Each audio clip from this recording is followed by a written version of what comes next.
All right, let's do this. Peanut, if you're staying in the room, no talking.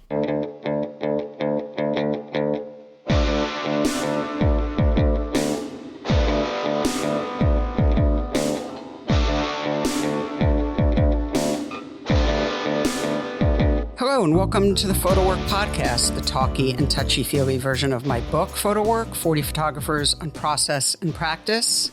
Hello, everyone. This is Sasha Wolf, recording from Woodstock, New York, and I'm joined, as usual, by my friend and producer, who I think last show I said something about missing, and I do still miss him.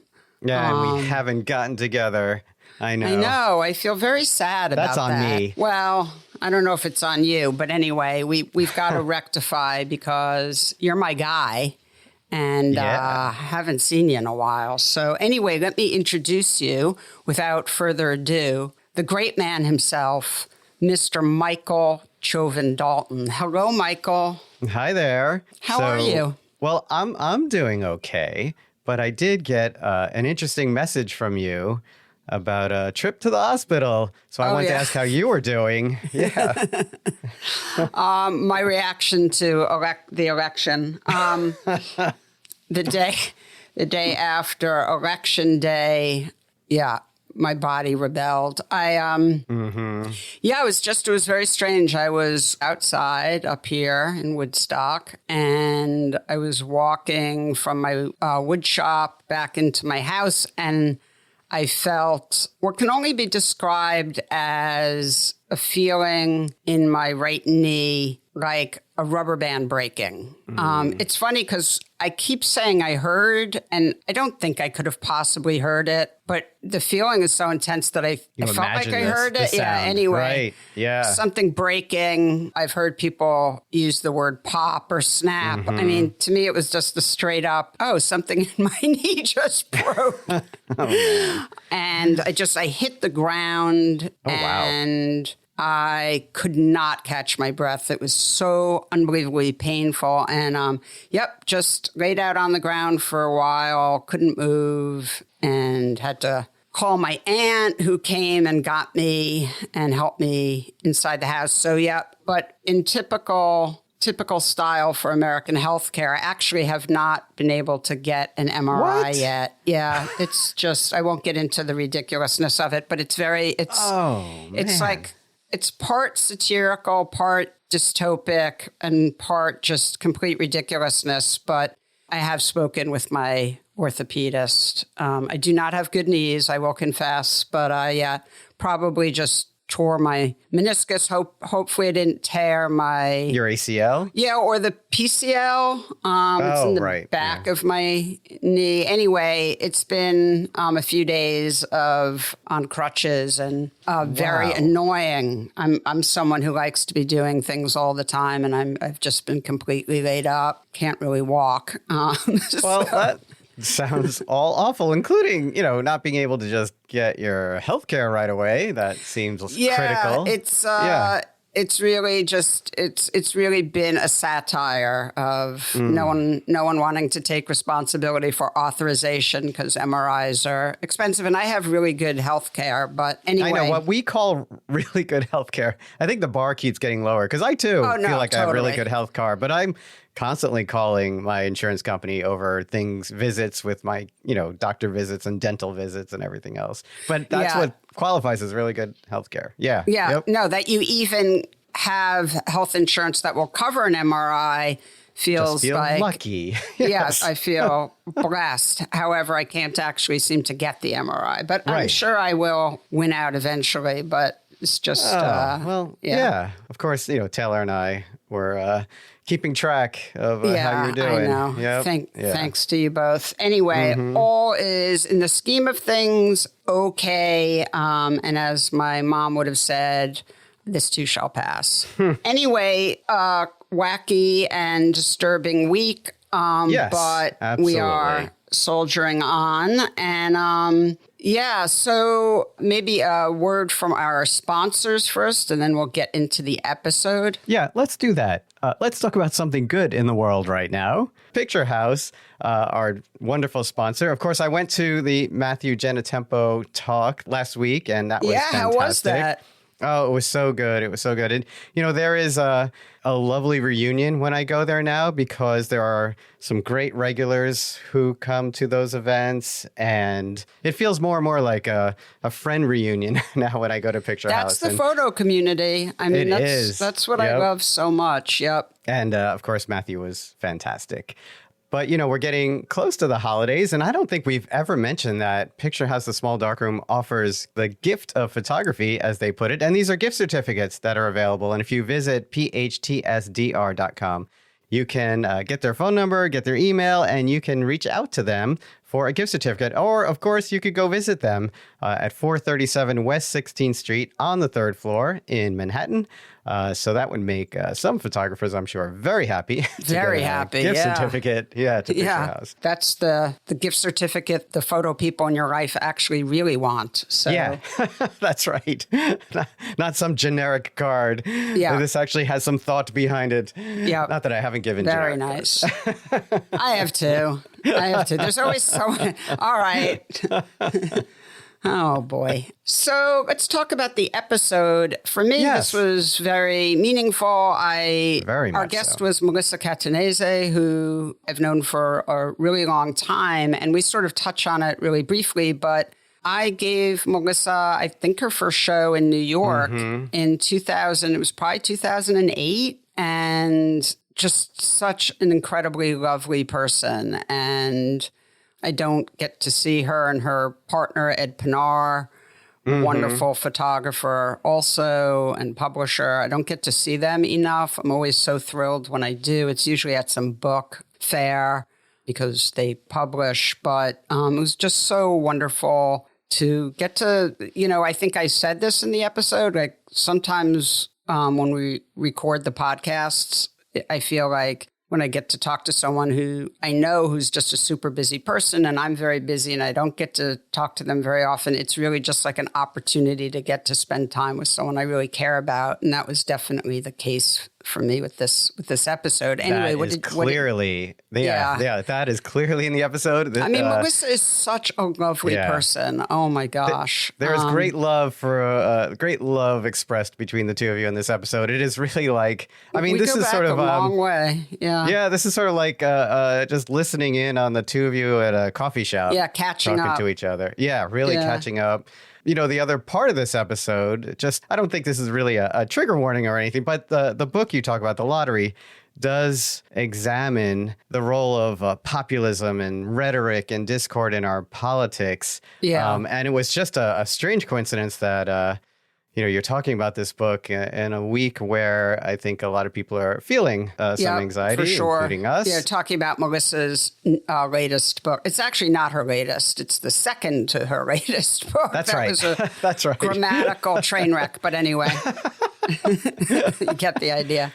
Yeah, but it's also an episode filled, like I said, with a lot of love. Also, some really incredible conversation about how you keep yourself going.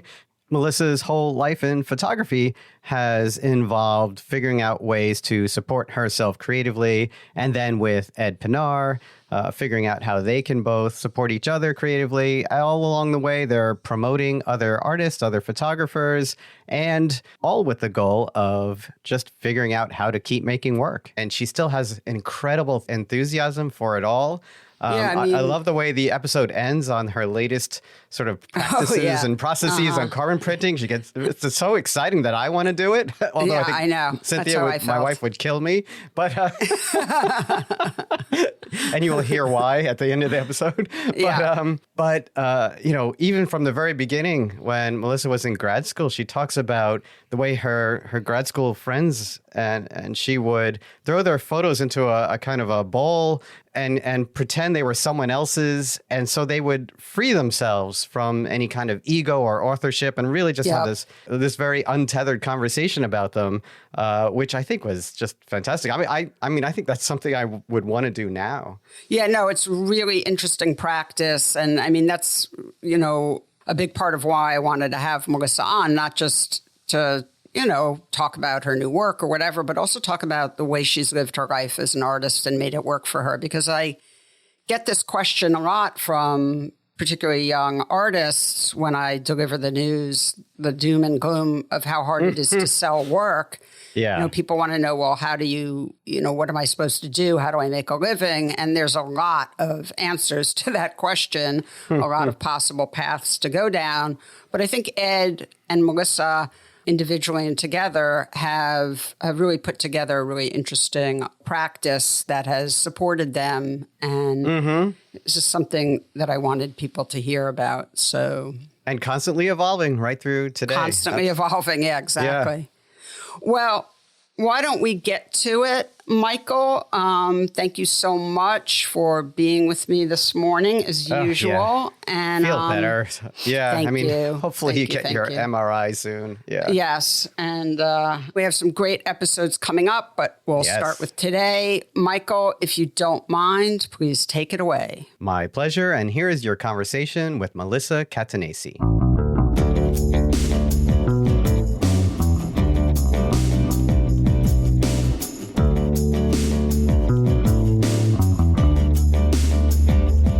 Melissa Catanese, welcome to the PhotoWork podcast. It's great to have you on. Thank you so much for being with me today. Thank you, Sasha. It's so nice to be here. I'm thrilled. I was thinking, as I was getting ready to talk to you this morning, that, sometimes I get to talk to people I really love and that I haven't necessarily spoken to in a while. And I feel like the podcast sometimes is sort of just an excuse for me to get to catch up with someone. And I feel like you're in that category because we've known each other a really long time, but we haven't talked in a while. And you're just someone I have so much affection for and so much respect for. And so, yeah, it's just so nice to get to talk with you. I'm just expressing my giddiness. So thank you. Oh, yeah. No, I'm thrilled. I'm very excited. I think we have a rich history. So we have a lot to talk about. And we do. And I love the podcast. I'm honored to be a part of it. Well, thank you. So, yes, we go back. I think we first met in 2007 or 8, and we can get to that. But first, if you can tell folks about yourself, because I really want to talk to you today, not just about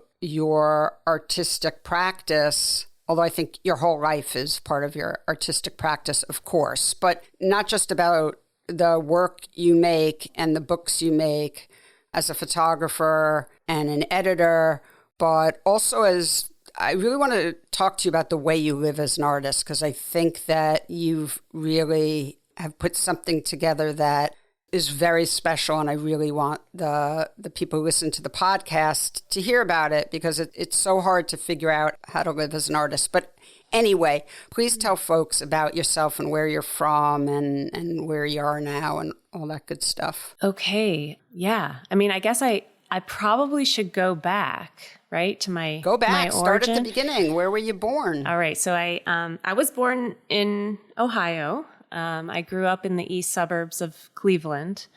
My father is a Sicilian immigrant.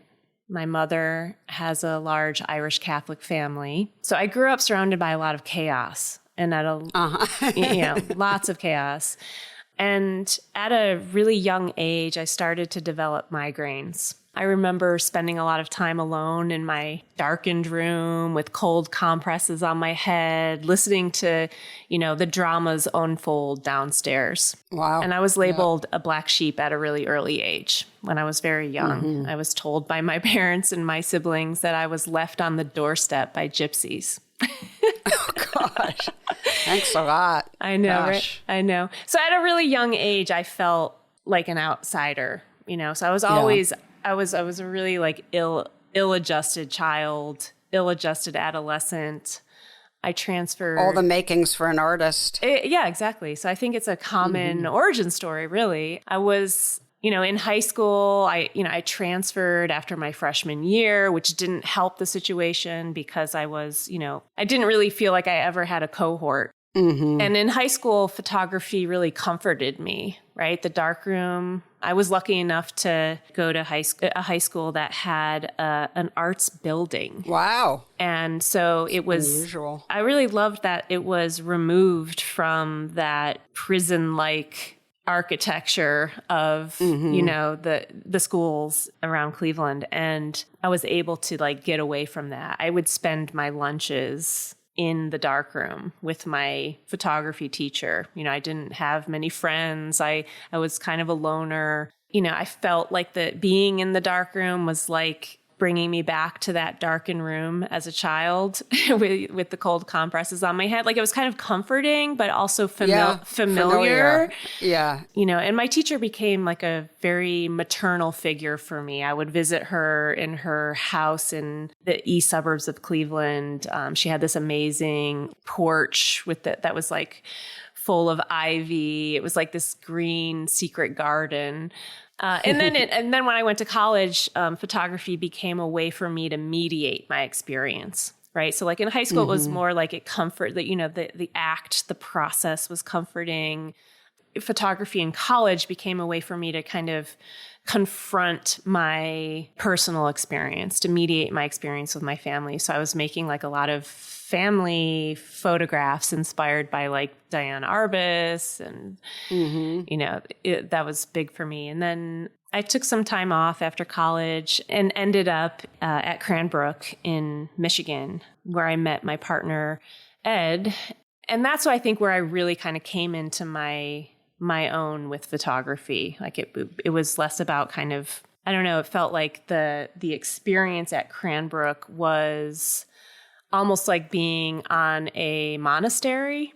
It was a unique graduate experience where we were, not really linked in to any market or, it wasn't near a city. I mean, Detroit was there, but there wasn't a whole lot going on at the time. We were kind of on our own, hiding and thinking about photography without any kind of, without any distractions with with galleries, with the mechanism,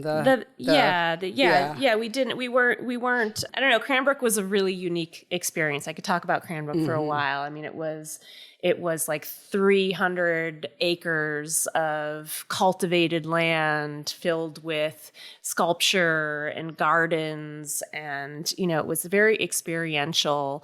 And it was like a Euro style education where we didn't really have any structure. So it was very open and self-driven. Right. And when I was there, actually, it was quite interesting because so it's set up where there's a mentor for each area.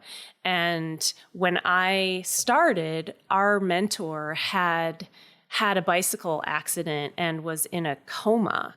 And so we actually didn't have a leader. We didn't have a mentor. So we were literally on our own. Wow. So, we really harnessed that and took control over, how we wanted to shape our photographic education.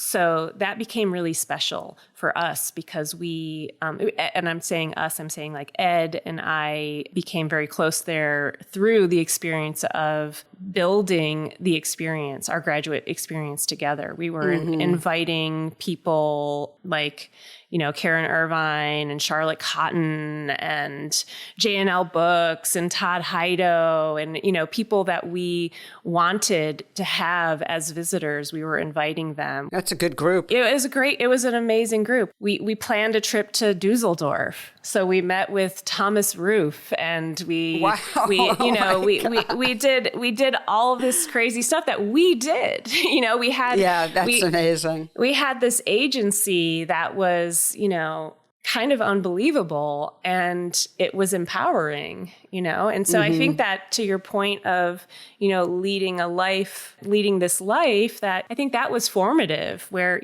actually sounds like it. If you contact someone, they might just respond or, like we didn't have to have, it was, we were under the Cranbrook institution, which people are familiar with. Other than that, we were on our own. Yeah, that's wonderful. I love that. I mean, I always joke about the if you build it, they will come sort of thing, like being freakishly true, Like it sounds so silly, but it's like one of the best pieces of advice I think I dole out to folks. It's like, just try, just do it. Yeah. So anyway, I'm a big fan of this philosophy. What's the worst that could happen? Someone says no. Yeah. Yeah, it was amazing. It was, I think, very, I have really fond memories of that time. And then where did you go after that? What was your next move? After Michigan, I moved to Pittsburgh. Ed was a year ahead of me, and so we had already been in a relationship. And so I followed him to Pittsburgh. He was living here.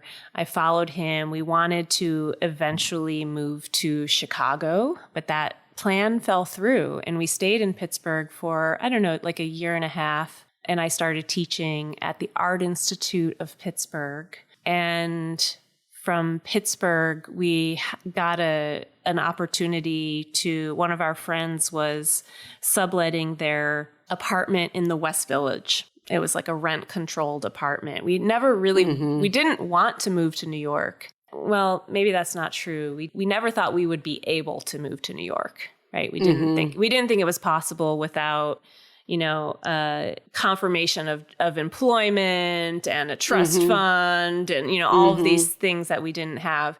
But the opportunity of a rent-controlled apartment came up. That was the main limitation, is where are we going to live if we move to New York? Yeah, of course. How are we going to find a place? How are we going to, without employment, because you think, oh yeah, we'll go to New York and we'll make something happen. But that's just not the reality. The reality is that you need something lined up. And I've always been very adaptable in terms of employment. And my father has a pizzeria in Cleveland, and I've worked in restaurants my whole life, restaurants and bars. And so I knew I could get employment, with a restaurant. I just had to get there to get it. So we took the plunge. This is probably about 20 years ago, or? It was in close to when we first met. So it was 2007, 2008. Yeah, we had just moved to New York when we met. I was working in restaurants. I was selling art books for Teresa Luisati. I remember. Yeah, I was selling art books for Teresa. I was trying to maintain a studio practice in my one-bedroom studio apartment. So I didn't have a studio, it was like the one room apartment, trying to make work, making photographs, sorting through the archives, still shooting film. And you met Peter at some point, Peter Cohen. Yeah, I met Peter actually through a restaurant. I was working at Hearth. Oh God, I love that place. Yeah. Yeah. I worked there for a very long time. Well, almost my whole time in New York, I worked at Hearth, and that's, what was supporting me. And Peter was a regular. His son was a manager. And I remember that. Yeah, I was waiting on him, and we got to talking about Cranbrook.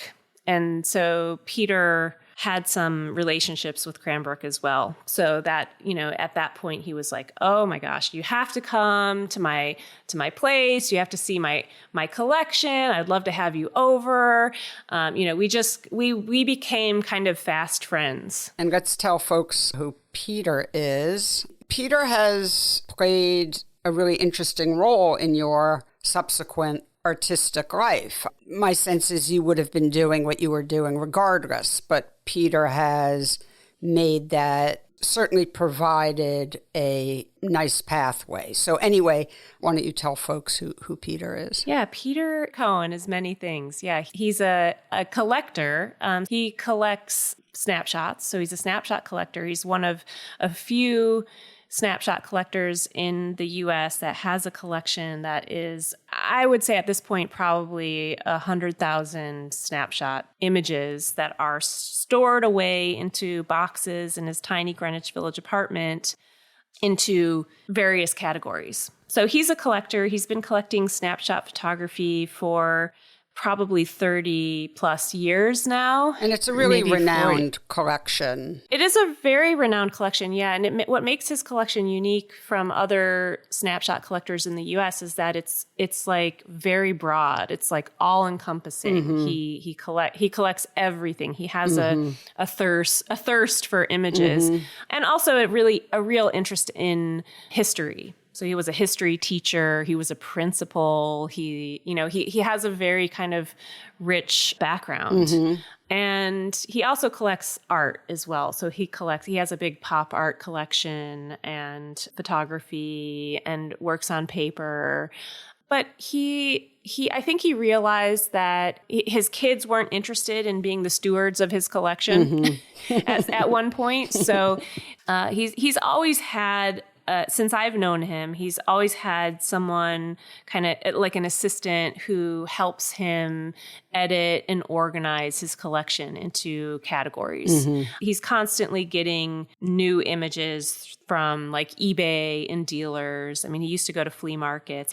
So he's always had an assistant coming in and helping him to kind of file the new images away into little baseball card holders and putting them into pre-existing categories that he has, like, dogs on cars or women in trees, these really like broad and subjective. And I think he has over 200 different categories that he has right now. But anyway, he invited me to do that for him. It was mostly an opportunity to come meet him and see his collection, but then it evolved into me coming to his apartment a couple times a week and sorting and archiving and making new categories for him. Fun. That was super fun. It was a great time. And he's also been a very, kind of a paternal figure for me, I think. Like he's just super enthusiastic about everything, about life, about his family, about photography. I really love Peter Cohen. I think that he realized early on that I wasn't really a great archivist for him because I would kind of zone out and do my own thing, and maybe it wasn't very productive, and I would be constantly taking images home. He's also one thing to know about him is that he's very generous with his collection too. Like he loves when people come in and look at his images, and he loves talking about them. He's always inviting institutions and curators and artists and people in to see what they might, how they might form an idea from his collection. Yep. So I've had that privilege. So yeah. Yeah, so in that sense, it's really unique too, because he's like very open. And yeah, so my time with Peter really evolved into these like daydreaming sessions of, thinking about the narrative, thinking about the impulse of collecting, thinking about shaping images. I mean, it was really like a pivotal moment, but it was ideas that I had been thinking about in grad school and with my own images. But what Peter offered me, I think, was this opportunity to work at ground zero, right? So I was always interested in the image as this autonomous artifact. Yeah, cut loose from its context. Yes, totally divorced from its context, and also an open-ended container of meaning that could be shaped, that could be distorted, that could be manipulated, that could be, it could be anything. I am very interested in this kind of multiplicity. And, in my practice before Peter, I had a similar experience in grad school. There was a group of us, and we would just take pictures kind of feverishly with point and shoot cameras of our daily experience and our, time together. And we would put those images in a pot and almost tried to strip the ego away. We created a fictitious photographer. His name was Lester Pleasant. And those images belonged to Lester. So we were trying to kind of relieve the images of our kind of ego and our authorship. And I just remember that being really important as well, is looking at images without the context in which they were made. And I became really interested in trying to do that with my own images that I made. So like sitting on them for a while, allowing time to pass, thinking about them as if I hadn't made that, trying to get to that place where I can objectively experience the image. Not that I think it's totally possible with your own images, but I was trying to get there. And with Peter's collection, it was like it was a breakthrough. It was like, I don't have to work at it.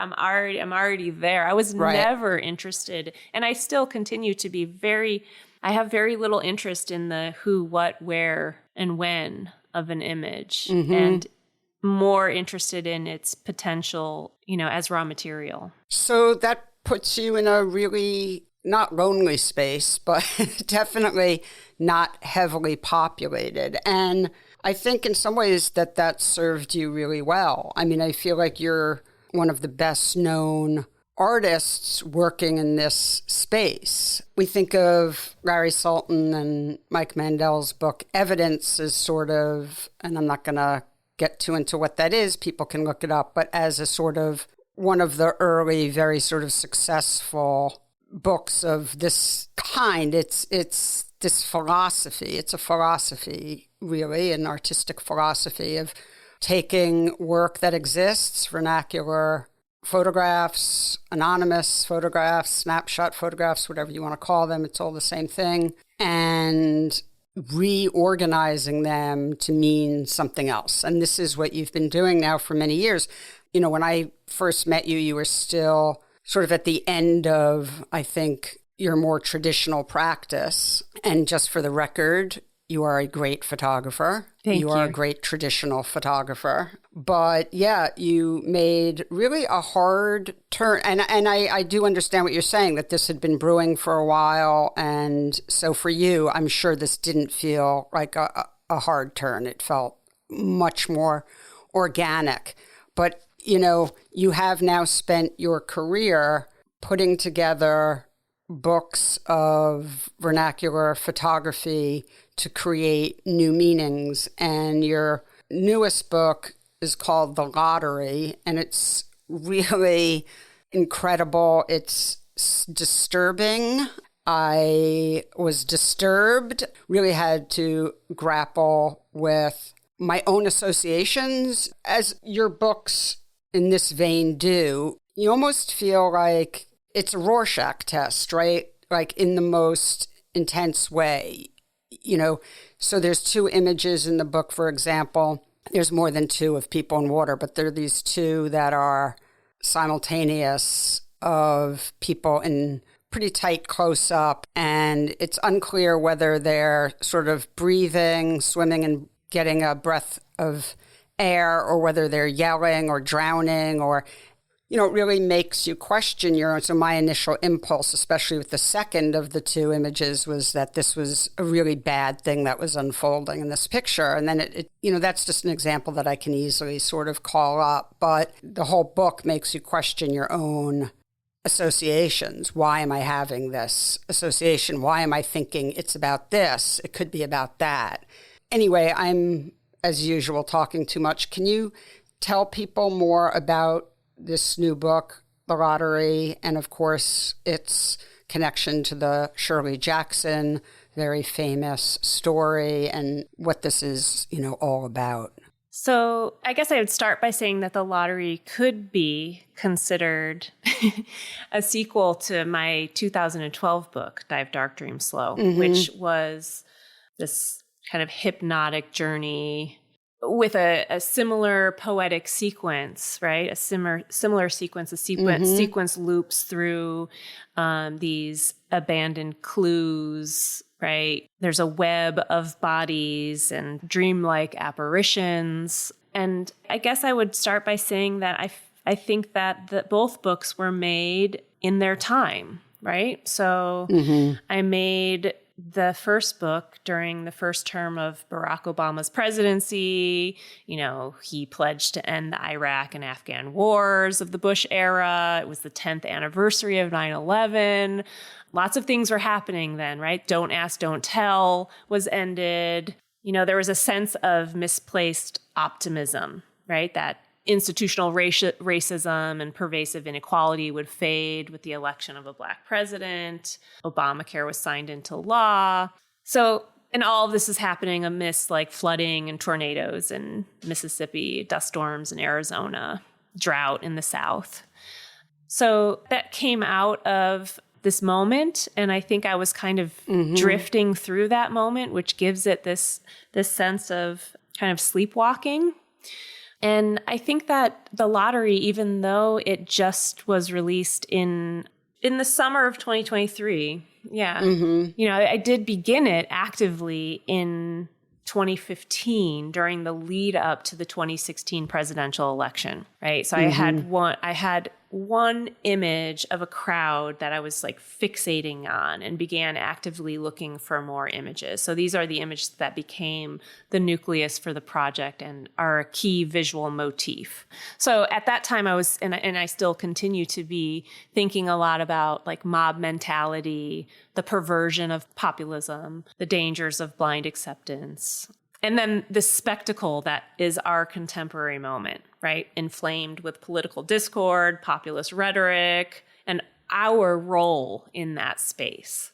So these images that I began collecting of people, I imagine them being during the kind of interwar to post-war era of the 1920s to the 1950s, which is really interesting to me because I was thinking about, and still am thinking about, the kind of parallel of that moment in time and the moment that we're in now, right? So I was left kind of wondering about the collective psyche of these two discrete moments and the connections and relationships that could be made. So in a sense, that the work is a call and response between the past, the present, and these kind of anxieties of the future. The title, the Shirley Jackson title, is another, you know, clue into things, right? So it's derived from the dystopian short story that was also written. It was written in 1948 about a small town in Vermont that holds a lottery each year to determine which of its villagers will be stoned to death, right? So I chose this for its resonant themes and the fact that it was written in the aftermath of the war and how it orients the reader towards this thinking of indeterminacy and chance. And that's one of the only clues, really, the title, because the only other text in the book are two very, very short little quotes, both from, I believe, Virginia Woolf, different Virginia Woolf novels. But I think the title is really the only sort of clue there of what you're about to enter into. And the physical object looks very much like a novel or a novella. I don't know the exact dimensions, but it's about 6 by 9, and it's a linen cover with just the text, The Lottery, I think embossed. And the end papers are the beautiful bright orange. It's like the happiest part of the book. And which is sort of like not very nice of you, but anyway.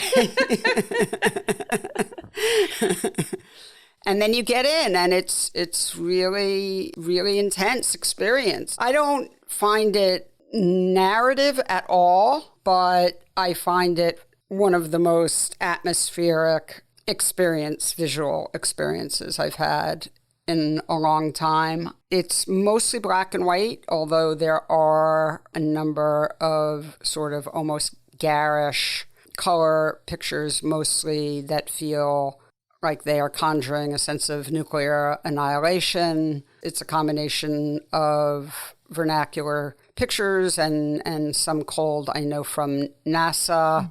I think there's some of your own photographs in there, although it's very hard to figure out what's what. And it just has this incredible sense of, it's not just foreboding, because it moves from foreboding into alarm and real anxiety. I mean, the second picture in the book is a picture of a young girl holding a toy gun, which I obviously is I think a nod to Diane Arbus and her famous photograph of the boy with the grenade, and is disturbing as well. And yeah, it just gets darker from there. Most of the pictures are vertical. It's very claustrophobic, not a lot of white space. And then at the end, the white space that is there disappears entirely for the last section of photographs, which become horizontal and full bleed. And it's just a really, you and I are recording this on Election Day. And so it feels like worth mentioning that because the book, spending time the last number of weeks with the book in this state has not helped me. So thanks very much. But definitely mirrors a lot of my own concerns. And so I don't know, just is there anything else that I didn't mention about it that you feel like you want to explain or tell people about? I thank you for describing it in the way that you have. I'm always really curious about other people's interpretations, and you're right. It does act like a Rorschach block. And this idea of association and imposing our own anxieties and experience onto the experience of reading it. For me, that's really important for it to function in that way. I think that, it's a collaborative experience, right? So I'm hoping that the reader is, engaged and defining it for themselves.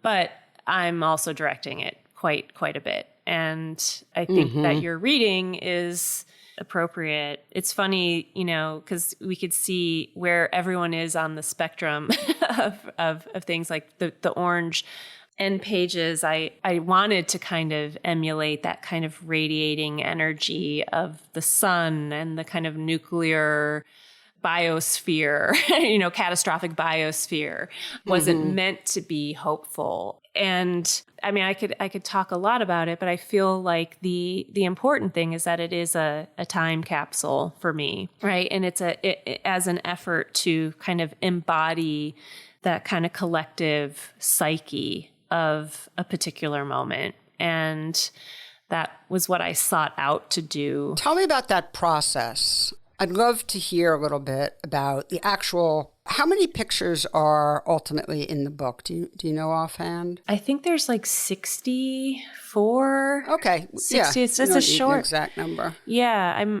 I am always trying to make my edits and sequences as concise and tight as possible.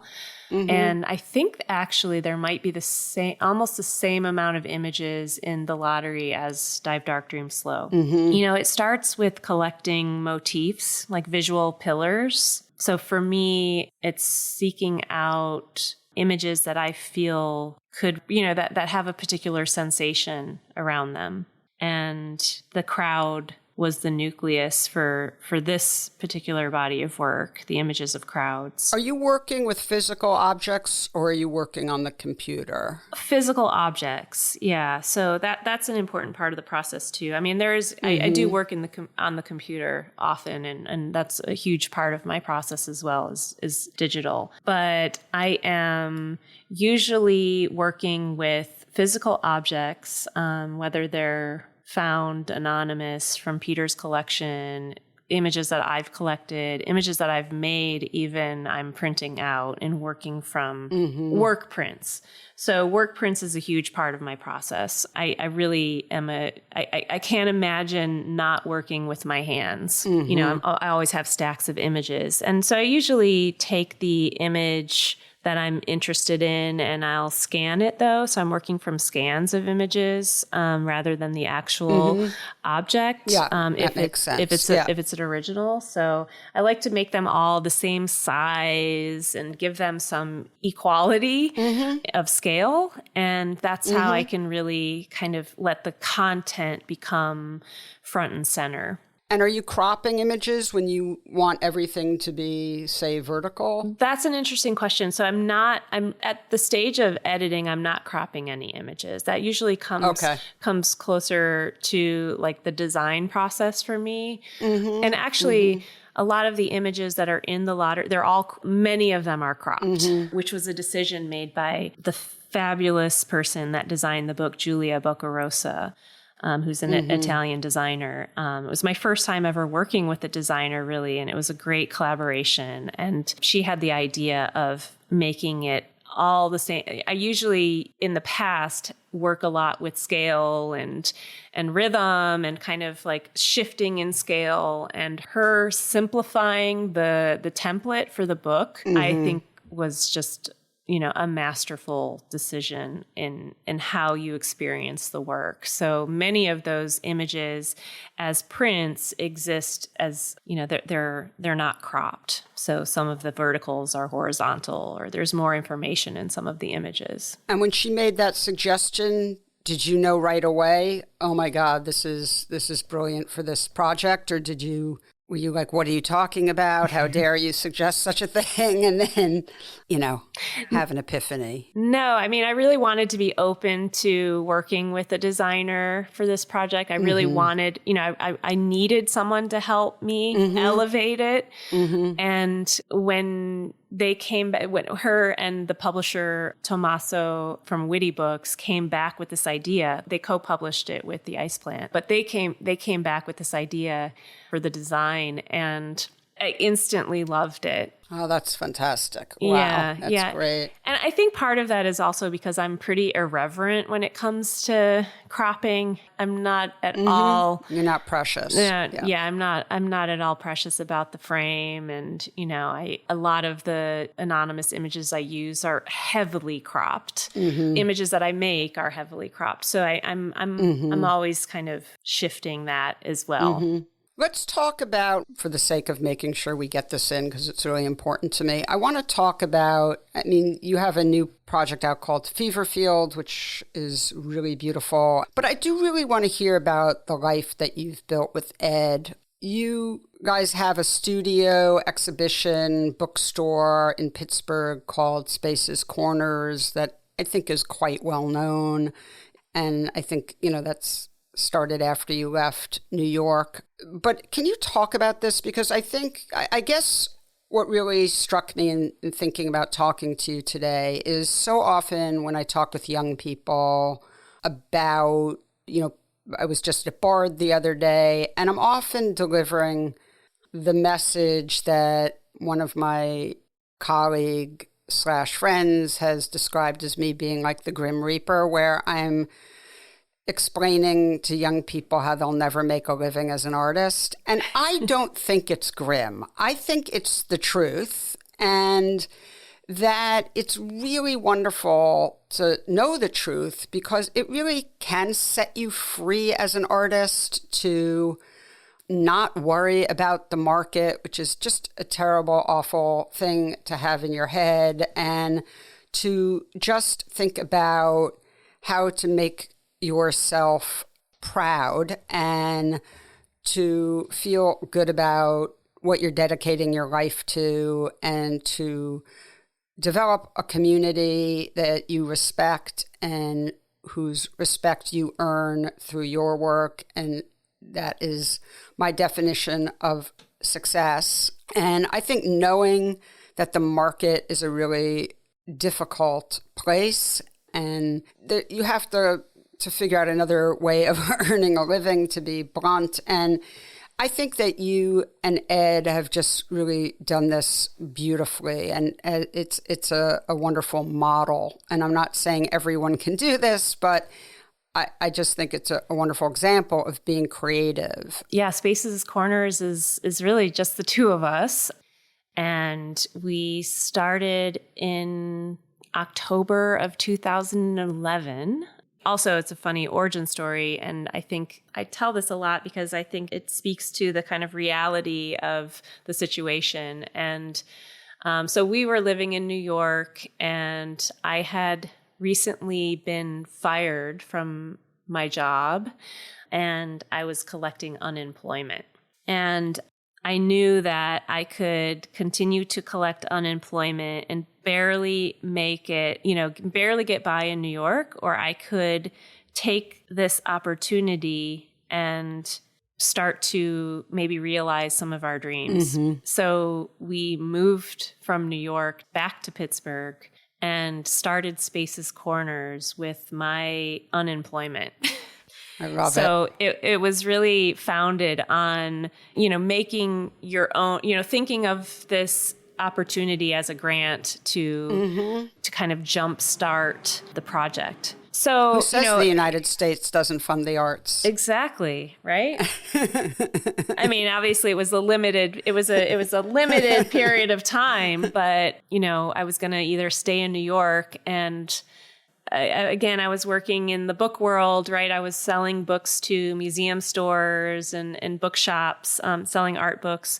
And I was also a huge consumer of books, of my own and making books as an artist. So I had this kind of multi-pronged perspective, and I really wanted to start my own space. And I think Ed did as well. So we took the leap back to Pittsburgh and rented a cheap artist studio space and started gathering inventory from friends who were publishers who were willing to help us, get started. It was a community effort to but start. I think that's so beautiful. I mean, again, that goes back to what you were saying earlier about inviting famous people to Cranbrook and having them say yes. It's like you reached out and people were happy to help you guys.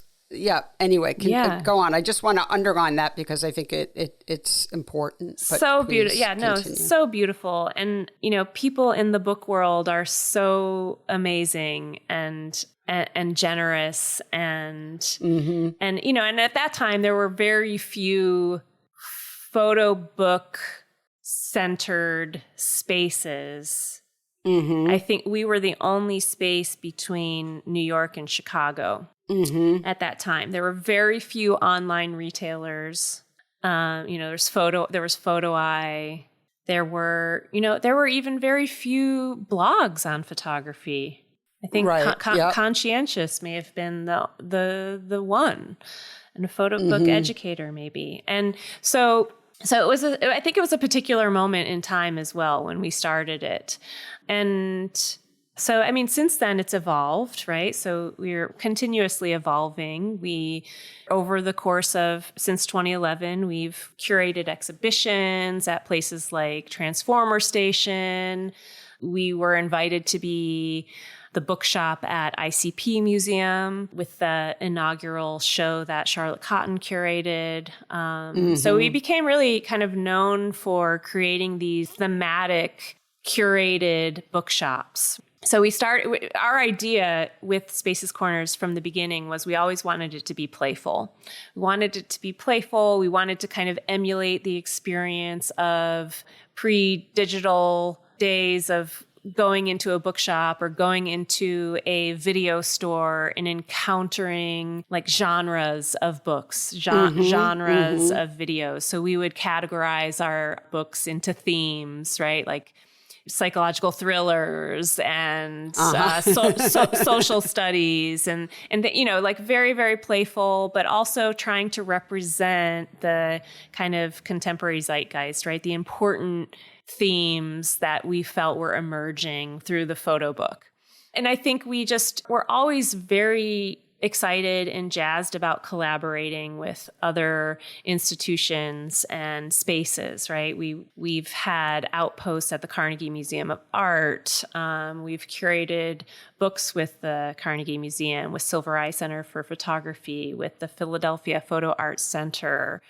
And then we started publishing our own small projects. So Spaces Corners was also an opportunity for us to take even though it was just us, to kind of work under the guise of Spaces Corners, right? To promote our own work. Which is very popular now. I mean, a lot of artists have their own, imprint. And I think you guys definitely were leading the way there. And it's really wonderful. And you and Ed also teach a lot and do workshops. And, so this way of putting together this really rich life where you've been able to continue to work as an artist, but you're also a curator and a teacher and a bookshop owner. And I mean, it's just really wonderful. And I think it speaks to what's possible when you're, driven by tenacity and passion. I mean, it's really wonderful. I mean, I think about you and Ed, and I think of you both as artists, but then all these other things. And in some ways, there isn't one that's more dominant than the other. You're all these things. And it seems like you've just, really built a very rich life. Yeah. And I appreciate you saying that. It's quite a journey with Spaces Corners. And obviously we have evolved. We've had to slim it down. I think over the pandemic, we had a little bit of a identity crisis with Spaces Corners, and also just an acceptance of time passing and us living in a different world than we did in 2011, and different priorities and desires. And, I think that's really important to kind of constantly be reevaluating and reflecting. Reflecting. Yeah. We're not as active as we were, but we are still carrying the torch of Spaces Corners as our studio practice and as our bookmaking practice and as opportunities to collaborate with other institutions. We don't have a physical brick and mortar retail space anymore. So we have more of a library that we have visits, class visits, and we invite people into the library, but we aren't really open to the public anymore. And we're no longer selling and representing books that we haven't published or made ourselves as the authors.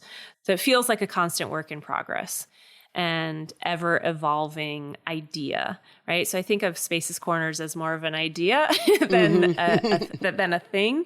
It's confusing, I think, to a lot of people. It's confusing to us at times, but it has really, I think it's one of the best things that we could have ever done, because it has allowed us to embed ourselves into a community and expand on that.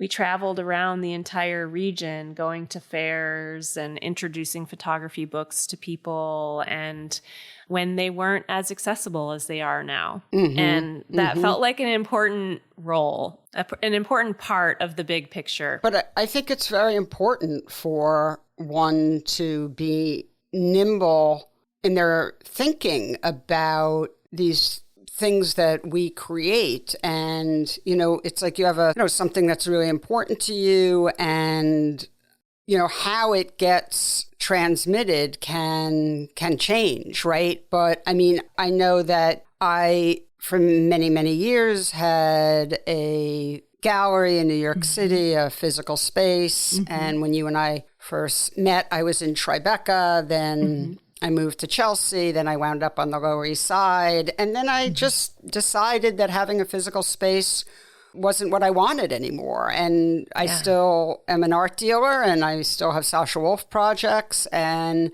I work in a way that works best for me now. And so I think that, my passions haven't changed. It's just the way I allocate my time and the way I function, and obviously, disseminating information and attempting to educate is always been important to me. And now I have the foundation. I mean, it's so important to be nimble, and especially in the arts, because there isn't really a yellow brick road, right? There isn't really a clear path. You have to constantly be creating that yourself. So I think it's really wonderful that you and Ed have, it's like expanding, contracting. Well, not even contracting. I mean, that's not even a good way of putting it, but it's just how you allocate your resources and your time.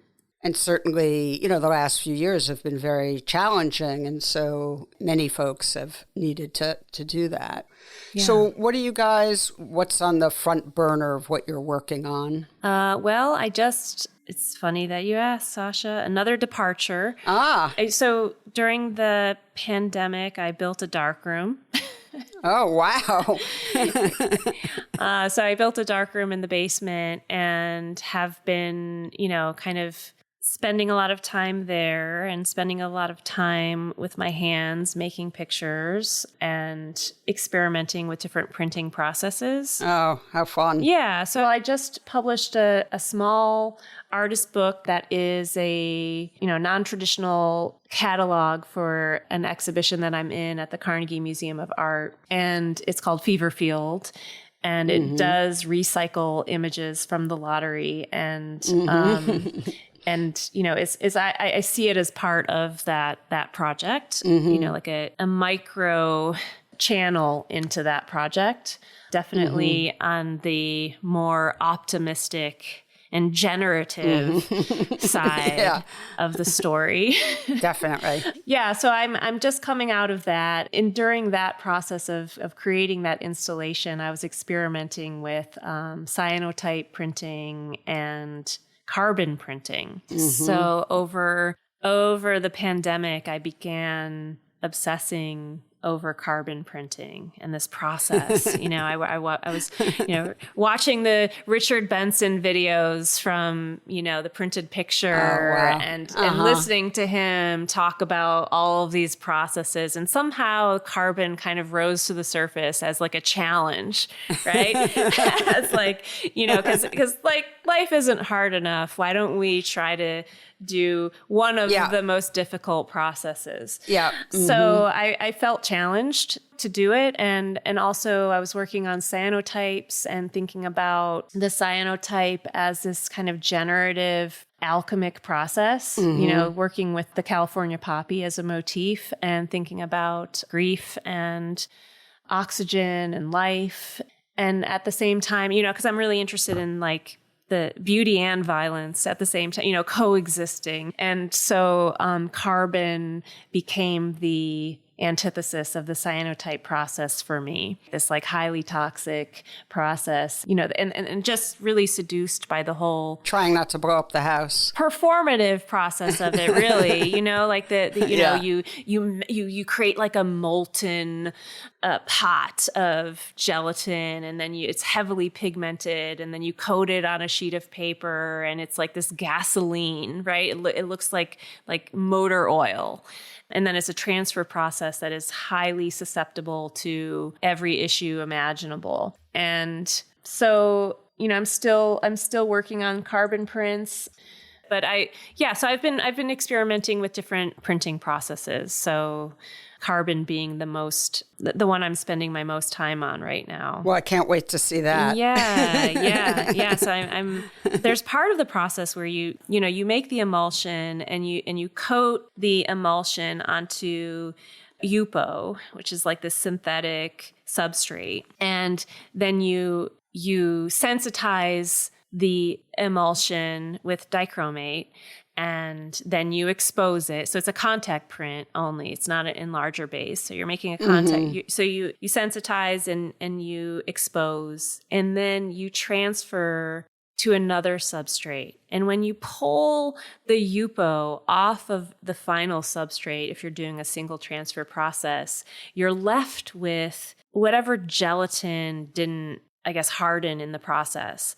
And it creates this like really beautiful abstraction and evidence of the print and of the process. So I've been collecting and saving all of my Yupo pulls, and they're these like they look like Rorschach blocks, right? They're like these globs of messes, and they're very abstract, but they also look like these like psychological landscapes. And the Yupo is, I'm working with a transparent Yupo. So I've been making photograms of those and on silver gelatin paper, and they're gorgeous. I mean, they're so seductive. And so I'm just trying to figure out what they are right now. And so I'm feeling really, I don't know, I'm at an exciting stage where I'm just like, that super fun to me. That place where you don't know what you're doing, but you're doing so much, and I love being in that space of uncertainty and that that I always feel like I'm a detective when I'm working and I'm trying to understand what it is that I'm doing, and so what are these things and what do they mean? The surface, what does the surface feel like? What is it trying to communicate? So I feel very much in that kind of exploratory phase right now, which is really exciting. Yeah, that sounds so fun. As someone who loves working with their hands and making things and going, just going for it and seeing where things take you. I get it. It's really wonderful. Well, Melissa, thank you so much for hanging out with me on Election Day and injecting a lot of smiles and good feeling and happiness into my day, as I knew you would. I want to gush. I just really just love you. I think about when we first met, and I was lucky enough to show your work, and it was a long time ago. And I was just looking through the catalog that I made on Lulu.com for field work. I was just looking through it and thinking, oh my gosh, another time capsule. It's all right. Yeah, that was great. Yeah, it was wonderful. So happy to know you, and thank you again. And I hope I get to see you soon, one of these days. And I'll look forward to that. And please send Ed my best, and we're going to get him on the podcast soon, I hope. Yes. So yes. Sasha, likewise. I have all the feelings. I'm so excited to get to talk to you. So thank you. Thank you. All right. Be well. Okay. Bye, Sasha. Okay. Bye, Melissa. Bye. PhotoWork with Sasha Wolf is a production of the PhotoWork Foundation. Executive producer is Sasha Wolf, and the associate producer is Taylor Selsback. The show is also produced and edited by me, Michael Chovendalton of Real Photo Show. Music is by J. Walter Hawks. If you like the show and wish to find out more about the Foundation, please visit photowork.foundation and be sure to subscribe and review with all the stars on your listening platform.